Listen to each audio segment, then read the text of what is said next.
बीड जिल्हा नियोजन समितीच्या बैठकीमध्ये चांगलीच खडाजंगी झाली। मंत्री धनंजय मुंडे विरुद्ध बजरंग सोनवणे आणि सुरेश धसचा सामना पाहायला मिळाला। अधिकाऱ्यांवर दहशत असल्याचा आरोप धनंजय मुंडेंनी केला आणि त्यानंतर वाद झाला अशी माहिती खासदार बजरंग सोनवणे यांनी दिली आहे। तर धनंजय मुंडेंसोबत झालेलं भांडण हे विशेष नव्हतं, मात्र हे मुद्द्याचं होतं अशी प्रतिक्रिया सुरेश धस यांनी दिली आहे।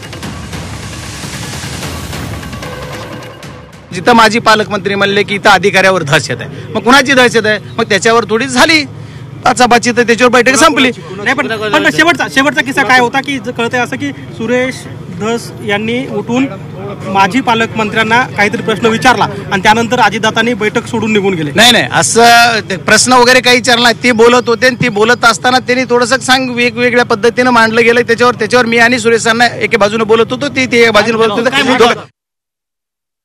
एकमेकाबद्दल बोलावंच लागतं तेवढं एवढं। काय बोलले ते तिकडं तुम्ही अधिकाऱ्यांना वगैरे विचारा कोणाचं काय झालं ते, नंतर त्याच्यावर ते हे करा। काय फारसं विश्लेषण नाहीये, म्हणजे विशेष भांडण नाही।